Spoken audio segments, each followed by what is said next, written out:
नमस्कार दोस्तों, आपका स्वागत है अपने यूट्यूब चैनल एस के स्टडी जोन पर। आज हम अपने कंटिन्यू करेंगे सीरीज को और हमारी इस सीरीज में प्रैक्टिस सेट नंबर 13 और इस सेट में हम सर्वोच्च न्यायालय के कुछ क्वेश्चंस हैं जो प्रीवियस ईयर में पूछे गए हैं और एसएससी एग्जाम्स में जिस टाइप के क्वेश्चंस पूछे जा रहे हैं उस बेसिस के ये क्वेश्चंस हैं। ठीक है, तो आइए चलिए शुरू करते हैं बिना किसी देरी के। क्वेश्चन नंबर 1, भारतीय संविधान का कौन सा अनुच्छेद यह उल्लेख करता है कि भारत में एक सर्वोच्च न्यायालय होगा? Article number 121, article number 122, article number 123 और आर्टिकल नंबर 124। तो हम सबसे पहले बात करेंगे सर्वोच्च न्यायालय। ठीक है, सर्वोच्च न्यायालय आता कौन से पार्ट में है? ठीक है, तो हमारा ये आता है भाग 5 में आता है। ठीक है, और कौन से अध्याय में आता है? कौन से अध्याय में आता है? तो ये आता है हमारा अध्याय नंबर 4 में। ठीक है, तो भाग 5 है जो हमारा, इसके 5 अध्याय है। ठीक है, तो हमारा आता है चौथे अध्याय में। ठीक है, तो कहाँ से कौन कौन से आर्टिकल से है? तो जो सुप्रीम कोर्ट है, जो सर्वोच्च न्यायालय है हमारा, वो हमारा आर्टिकल नंबर 124 से लेके 147 तक है। तो किसी भी आर्टिकल मतलब कोई भी आर्टिकल, ठीक है, जैसे कोई भी हम बात करें, जैसे सर्वोच्च न्यायालय है, हाई कोर्ट है, जो बात करता है स्टार्टिंग में एस्टेब्लिशमेंट की, वो हमारा सबसे पहला आर्टिकल होता है। तो इसका क्या आंसर हो जाएगा? इस हिसाब से इसका हो जाएगा आर्टिकल नंबर 124। ठीक है, तो आर्टिकल नंबर 124 बोलता है सर्वोच्च न्यायालय की स्थापना और उसका गठन। क्या बोलता है?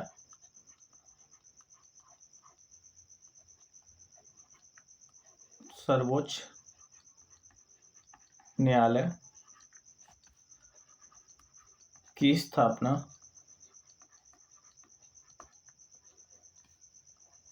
और गठन। क्लियर है? अब इसमें क्या है, कुछ इसमें सब क्लॉसेस भी दिए हैं। ठीक है, तो उसके कुछ सब क्लॉस हैं। जैसे पहला सब क्लॉस क्या बोलता है? पहला सब क्लॉस बोलता है न्यायाधीशों की संख्या। क्या बोलता है पहला सब क्लॉस? न्यायाधीशों की संख्या। तो लिखता हूं मैं यहाँ पे,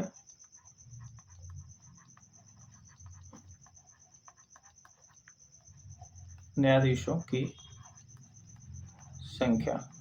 पहला सब क्लॉस बोलता है, बताता है कि न्यायाधीशों की कितनी संख्या होगी।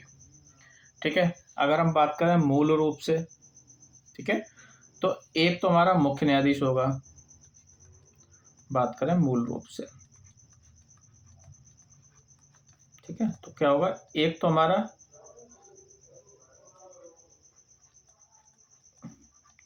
मुख्य न्यायाधीश होगा। क्लियर है? और 7 हमारे न्यायाधीश होंगे।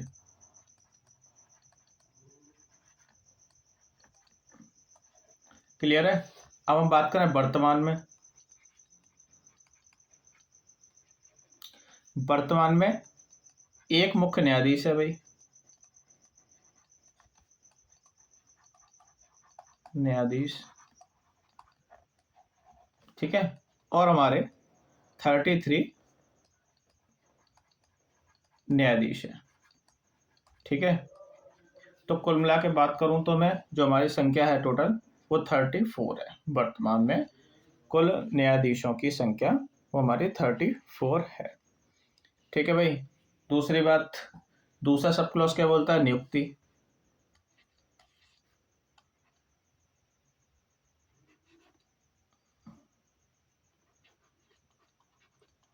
दूसरा सब क्लॉज बात करता है नियुक्ति की। तो जब न्यायाधीश, जैसे यहाँ पे संख्या 7 है, ठीक है, तो उसमें एक रोल रहता है मुख्य न्यायाधीश का। ठीक है, तो न्यायाधीशों की जो नियुक्ति करता है वो कौन करता है? राष्ट्रपति करता है। और राष्ट्रपति किसकी सलाह पे करता है? राष्ट्रपति करता है मुख्य न्यायाधीश की सलाह पे ही न्यायाधीश की नियुक्ति करता है। तो क्लियर है? तो ये हो जाएगा राष्ट्रपति के द्वारा।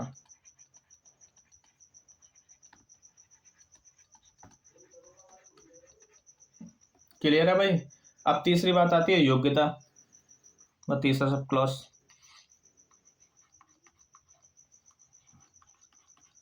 योग्यता, तो योग्यता में हम बात करेंगे तो सबसे पहली चीज क्या है, योग्यता में सबसे पहले हम बात करेंगे तो क्या होगा, सिंपल सी चीज है, वो भारत का नागरिक होना चाहिए। क्या होना चाहिए, वो हमारे भारत का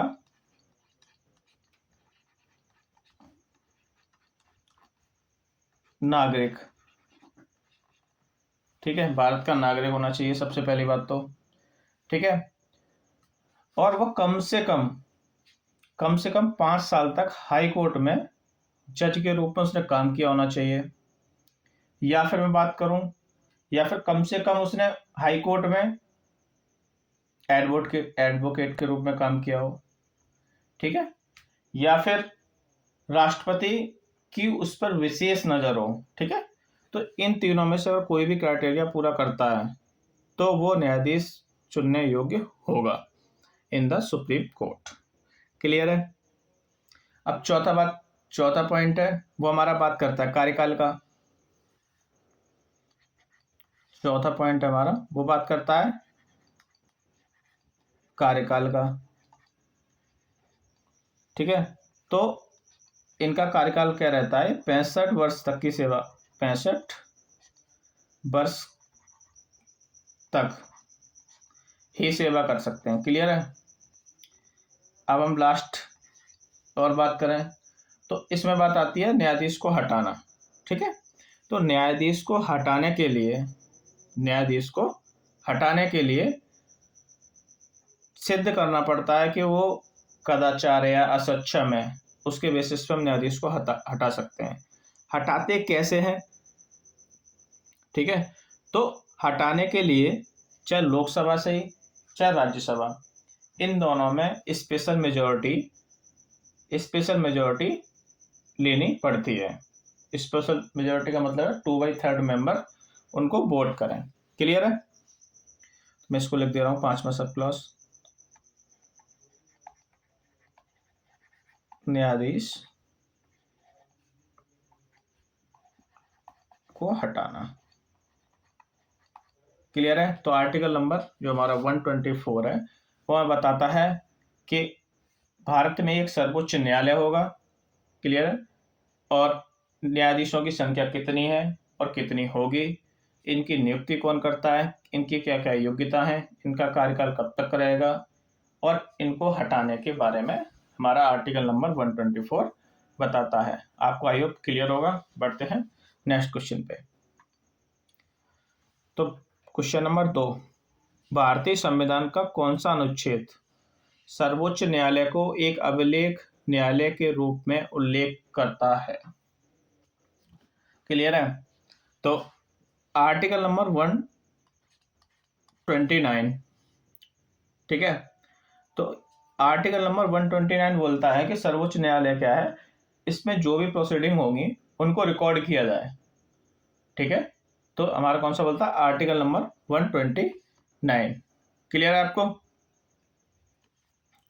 अब आर्टिकल नंबर 127 और 125 की, आर्टिकल नंबर 129 देख लिया कि जो भी कार्यालय में प्रोसीडिंग्स होंगी, मतलब न्यायालय में प्रोसीडिंग्स होंगी, उनको रिकॉर्ड किया जाए, क्योंकि इसके ब्याह पे वो आगे केसेस को स्टडी करें और कई जजमेंट में जरूरत पड़े, ठीक है। क्लियर है। अब बात करते हैं, इसमें आ रहा है आर्टिकल नंबर 127 और आर्टिकल नंबर 125, ठीक है। आर्टिकल नंबर 123 को हम पीछे देख चुके हैं, ठीक है। तो आर्टिकल नंबर 125 क्या बोलता है, 125 बोलता है इनका वेतन, सैलरी, ठीक है।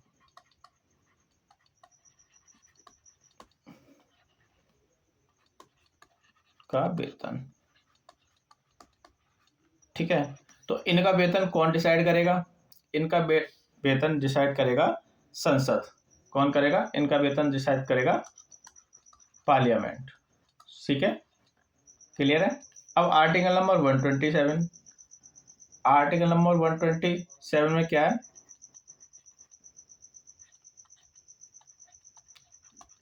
न्यायाधीश,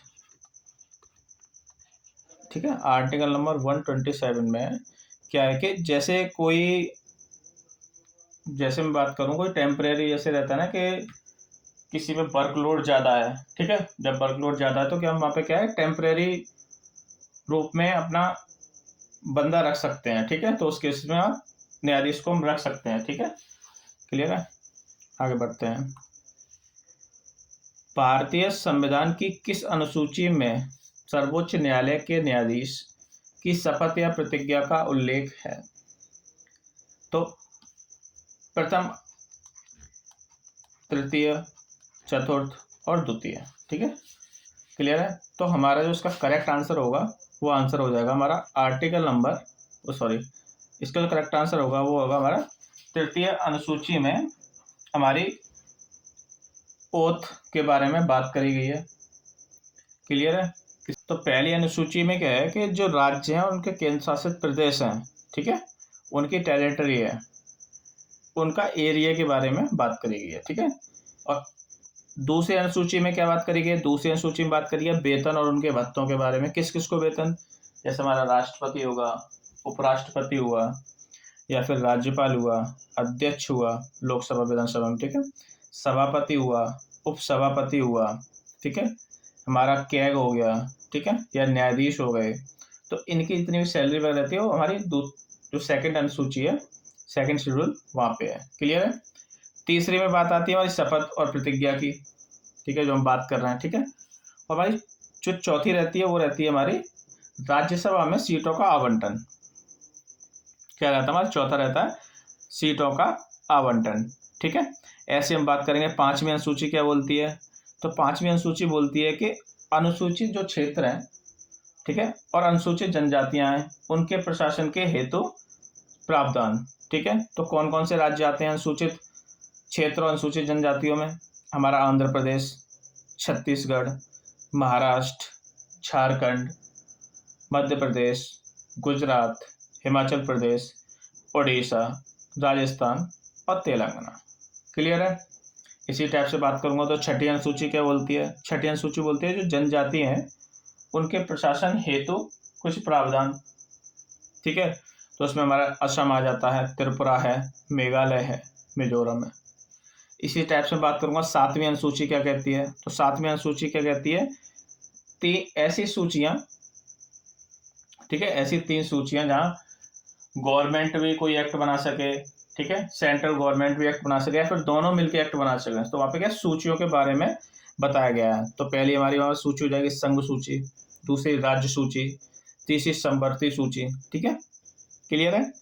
अब बात आती है आठवीं अनुसूची क्या बोलती है? तो आठवीं अनुसूची में क्या आता है? हमारी भाषा के बारे में, ठीक है, हमारी लैंग्वेजेस के बारे में, आधिकारिक भाषाएं कितनी है हमारी, ठीक है। तो हमारी मूलतः 14 भाषाएं हैं और जो वर्तमान में 22 भाषाएं हैं, ठीक है। 14 से 22 हुई तो उसमें कौन कौन से संशोधन हुए, ये क्वेश्चन पूछे जाते हैं। तो हमारा एक संशोधन हुआ था 21वां संशोधन, ठीक है, ये हुआ था 1967 में। कब हुआ था हमारा 21वां संशोधन? 1967 में। तो यहाँ पे हमारी सिंधी भाषा जोड़ा गई, सिंधी भाषा को जोड़ा गया, क्लियर है। फिर हमारा 71वां संशोधन हुआ, 71 अमेंडमेंट, ठीक है, ये कब हुआ था? 1992 में। तो इसमें क्या कौन कौन सी भाषा जोड़ी गई थी? कोंकणी हो गई, मणिपुरी हो गई, नेपाली हो गई, ठीक है। फिर हमारा 92वां संशोधन हुआ, 92 अमेंडमेंट, ये कब हुआ था? ये हमारा हुआ था 2003 में। इसमें 4 भाषाएं जोड़ी गई, कौन कौन सी जोड़ी गई? बोडो, डोगरी, मैथिली या संथाली, ठीक है। तो टोटल हमारी 14 भाषाएं हो गई, ठीक है। अब बात करेंगे नवीं अनुसूची की, ठीक है। तो जो भूमि सुधार जमींदारी प्रथा थी उनके प्रावधान में एक अनुसूची है, ठीक है, क्लियर है।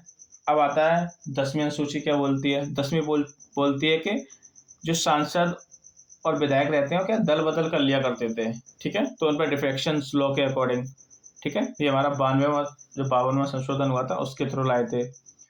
11 और 12 हमारा है पंचायत और नगर पालिका के संबंधित प्रावधान, ठीक है। तो हमारी टोटल अनुसूची है, टोटल है हमारी 12, क्लियर है। तो इस क्वेश्चन से क्लियर हो गया होगा, ये हमारी तृतीय अनुसूची के अंतर्गत आती है। भारत में सर्वोच्च न्यायालय के न्यायाधीश के वेतन का निर्धारण कौन करता है? तो भारत का संसद ही इनके वेतन का निर्धारण करता है।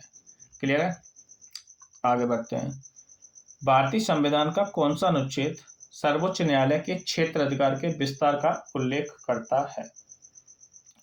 तो हमारा आर्टिकल नंबर 138 बोलता है कि सर्वोच्च न्यायालय के क्षेत्र अधिकार का विस्तार। क्लियर है? तो इसका करंट आंसर हो जाएगा 138। ठीक है। अब आर्टिकल नंबर 140 क्या बोलता है? आर्टिकल नंबर 140 क्या बोलता है? तो आर्टिकल नंबर 140 बोलता है संसद सर्वोच्च न्यायालय के अतिरिक्त भी शक्तियां प्रदान करता है। ठीक है। अब 142 क्या बोलता है?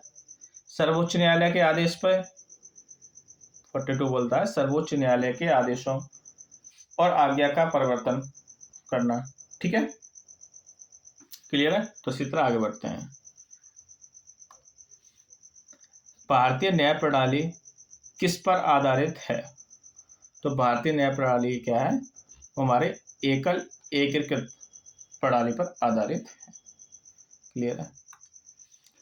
भारत का सर्वोच्च न्यायालय कब अस्तित्व में आया था? यह आया था भाई हमारा 26 जनवरी 1950 को अस्तित्व में आया था। क्लियर है? और इसके पहले मुख्य न्यायाधीश कौन थे? ठीक है। तो हमारे थे H.J. कनिया। कौन थे हमारे? H.J. कानिया। ठीक है। हमारे फर्स्ट CJI। क्लियर है? आगे बढ़ते हैं। भारतीय संविधान का कौन सा अनुच्छेद यह उल्लेख करता है कि सर्वोच्च न्यायालय द्वारा घोषित विधि संपूर्ण भारत में सभी न्यायालयों के लिए बाध्यकारी होगा? तो इसका करेक्ट आंसर हो जाएगा 141। ठीक है। तो 141 में बताते हैं कि जो भी सर्वोच्च न्यायालय द्वारा कोई लॉ या फिर कोई फैसला दिया जाता है वो पूरे इंडियन टेरिटरी में बाध्य होगा। कोई भी न्यायालय कहीं भी चले जाओ वहां बाध्य होगा। ठीक है। क्लियर है? आगे बढ़ते हैं।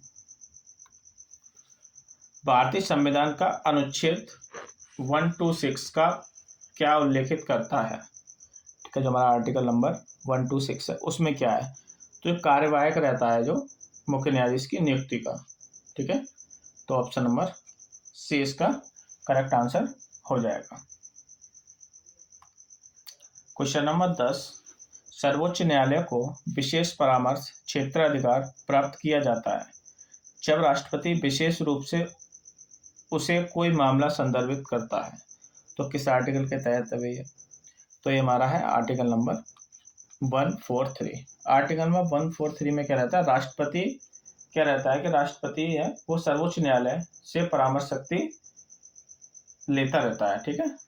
तो इसमें इसका करेक्ट आंसर हो जाएगा। 141 को हम डिस्कस कर चुके हैं। ठीक है। निम्नलिखित में से कौन सी योग्यता सर्वोच्च न्यायालय के न्यायाधीश बनने के लिए आवश्यक है? वह भारत का नागरिक होना चाहिए। सही बात है। उसे कम से कम 5 वर्ष उच्च न्यायालय में न्यायाधीश रहना चाहिए या 10 वर्ष उच्च न्यायालय में अधिवक्ता रहना चाहिए। पहला भी सही है, दूसरा भी सही है। उसकी आय कम से कम 35 वर्ष होनी चाहिए, ऐसा तो कोई दिया नहीं है। वह राष्ट्रपति की राय में एक प्रतिष्ठित न्यायविद होना चाहिए, ये भी सही है। तो इसका करेक्ट आंसर हो जाएगा 1 2 3, 1 2 3। ठीक है। आगे बढ़ते हैं। निम्नलिखित में से किस न्यायिक निकाय ने कहा कि भारत में समांतर न्यायिक प्रणाली नहीं हो सकती, एक अमीर के लिए और दूसरी गरीबों के लिए? तो ये बात जो कही थी वो किसने कही थी? वो हमारी कही थी सर्वोच्च न्यायालय ने। ठीक है। कौन से केस में कही थी? ये हमारे सत्येंद्र कुमार बनामा CBI 2022 में हुआ था, उस केस में बोली गई थी। ठीक है। आगे बढ़ते हैं। भारतीय संविधान के किस अनुच्छेद के तहत सर्वोच्च न्यायालय ने अपने विवेकाधिकार को उपयोग करते हुए 3 तलाक को एक पाप के रूप में मान्यता दी? तो ये हमारा है आर्टिकल नंबर 142। कौन सा है? Article number 142। क्लियर है? आगे बढ़ते हैं। Question number 14। भारतीय सर्वोच्च न्यायालय के क्षेत्राधिकार के बारे में निम्नलिखित में से कौन सा कथन सही है? ठीक है भाई, तो पढ़ते हैं। मूल क्षेत्राधिकार भारत सरकार और एक या अधिक राज्यों के बीच, या फिर राज्य सरकार और किसी राज्य या राज्यों के एक पक्ष पर, या फिर एक या अधिक राज्यों के दूसरे पक्ष पर, या दो से अधिक राज्यों के विवादित होता है। तो ये सही बात है। ठीक है, कहीं दो राज्यों के बीच में डिस्प्यूट है, ठीक है, या फिर एक पक्ष, या फिर राज्य सरकार और जो हमारी नॉर्मल गवर्नमेंट रहती है और स्टेट गवर्नमेंट रहती है, उनके बीच में कोई विवाद है, तो वहाँ पे हमारा ज्यूरिडिक्शन के अंतर्गत आता है। क्लियर है? पहला, अपीलीय क्षेत्राधिकार तब विस्तृत होता है जब संघ और कुछ राज्य एक पक्ष पर हों और अन्य दूसरे राज्य अन्य पक्ष पर हो। तो ऐसा तो नहीं है, ठीक है, तो ये तो नहीं होगा। संविधान के अनुच्छेद 129 और 142 के तहत सर्वोच्च न्यायालय अवमानना दंड के लिए दंडित करने की शक्ति बनाई। सही बात है, ये दोनों इसमें ही है। वर्तमान में एबी में कौन सा सही आ रहा हमारा? एबी में ये सही है। ठीक है, आगे बढ़ते हैं। भारत के सर्वोच्च न्यायालय में कुल कितने न्यायाधीश और मुख्य न्यायाधीश होते हैं? ठीक है, तो इसका करेक्ट आंसर हो जाएगा 33। क्लियर है? अगर हम बात करेंगे तो 33 इसमें न्यायाधीश हैं और एक हमारा इसमें मुख्य न्यायाधीश है। ठीक है, जब कोई अधीनस्थ न्यायालय अपने अधिकार क्षेत्र से बाहर जाकर किसी मामले पर विचार करता है तो उच्च न्यायालय या सर्वोच्च न्यायालय द्वारा कौन सी रिट जारी की जाती है? ठीक है, तो इसमें करी जाती है हमारी प्रतिषेध। कौन सी होती है? प्रतिषेध। ठीक है, रिट का आपको पता ही होगा, हमने आर्टिकल नंबर 32 में पढ़ा है। ठीक है, अगर आपके कोई मानव जो मौलिक अधिकार हैं उनका उल्लंघन करता है तो आप डायरेक्ट या तो हाई कोर्ट में जा सकते हैं आर्टिकल नंबर 226 के थ्रू, या फिर आर्टिकल नंबर 32 के थ्रू डायरेक्ट आप सुप्रीम कोर्ट में जा सकते हैं। क्लियर है? आगे बढ़ते हैं। भारत के पहले मुख्य न्यायाधीश कौन थे? ये मैंने बताया था, हीरालाल जी कानिया। ठीक है, भारतीय संविधान का कौन सा अनुच्छेद यह उल्लेखित करता है कि भारत की समस्त सिविल और न्यायिक प्राधिकरण को सर्वोच्च न्यायालय की सहायता करनी होगी? ठीक है, तो आर्टिकल नंबर हमारा 144 बताता है। कौन सा बताता है? Article number 144। क्लियर है? आगे बढ़ते हैं। अब इसमें आर्टिकल नंबर 129 के बारे में पूछा है, कौन सा कथन सही है? ठीक है, तो 129 का आपको पता होगा, अभी मैं थोड़ी देर पहले डिस्कस किया था कि सर्वोच्च न्यायालय को भी रिकॉर्ड किया जाता है। ठीक है, क्लियर है? आगे बढ़ते हैं। भारतीय संविधान की व्याख्या करने की शक्ति किसके पास है? किसके पास है भाई? तो वो हमारी ओनली सर्वोच्च न्यायालय और हाई कोर्ट और सुप्रीम कोर्ट दोनों के पास है। क्लियर? वो दोनों जांच कर सकते हैं। भारतीय संविधान के निम्नलिखित में से कौन सा प्रावधान कनाडा के संविधान से लिया गया है? तो कनाडा के संविधान से लिया गया हमारा सर्वोच्च न्यायालय का परामर्श क्षेत्राधिकार। क्लियर है? जो हमारे इसमें समवर्ती सूची की अवधारणा की बात चल रही है, जो समवर्ती सूची है ये कहाँ से लिया गया? ऑस्ट्रेलिया से लिया गया। क्लियर है? और गणतंत्र वाली बात चल रही है, ये हमारे लिया गया भाई, ये हमारी फ्रांस से लिया गया है। ठीक है भाई। न्यायपालिका की स्वतंत्रता ये हमारी यूएसए से लिया गया है। क्लियर है? आगे बढ़ते हैं। भारतीय संविधान का कौन सा अनुच्छेद राष्ट्रपति को सर्वोच्च न्यायालय के न्यायाधीशों की नियुक्ति का अधिकार प्राप्त करता है? तो मैं पहले डिस्कस कर चुका हूँ, आर्टिकल नंबर 124 का सब क्लॉज 2 ऐसा बोलता है। मई 2023 में भारत के सर्वोच्च न्यायालय में अविवाहित संबंध के अपरिवर्तनीय विघटन के आधार पर तलाक देने का अधिकार भारतीय संविधान के किस अनुच्छेद के तहत दिया है? तो ये दिया है आर्टिकल नंबर 142 के तहत। ठीक है, इसका सब क्लॉज 1। भारत के संबंध न्यायालय की सीट के संबंधित प्रावधान संविधान के किस अनुच्छेद में दिए गए हैं? तो दिए गए हैं हमारे आर्टिकल नंबर 130 के थ्रू। ठीक है, क्लियर है। तो आर्टिकल नंबर जो 130 है इसमें क्या है, सर्वोच्च न्यायालय का स्थान दिल्ली में होगा। ठीक है, क्लियर है। आगे बढ़ते हैं। भारतीय संविधान का कौन सा अनुच्छेद सर्वोच्च न्यायालय की सहायक शक्तियों से संबंधित है? तो सहायक शक्तियों से संबंधित हमारा आर्टिकल नंबर 140। ठीक है, क्लियर है। आई होप आपको क्लियर होगा ये क्वेश्चन। तो आज की वीडियो में इतना ही, और आपको वीडियो कैसी लगी है कमेंट में बताएं। आपके कितने क्वेश्चन सही हो रहे हैं ये और बताएं, और आपने क्वेश्चंस का लेवल कैसा है ये कमेंट में जरूर बताएं। अगर वीडियो आपको अच्छी लगी हो तो वीडियो को शेयर करें, वीडियो को लाइक करें और हमारे चैनल को सब्सक्राइब करें ऐसी डेली वीडियोस से जुड़ने के लिए। ठीक है, धन्यवाद। जय हिंद, जय भारत।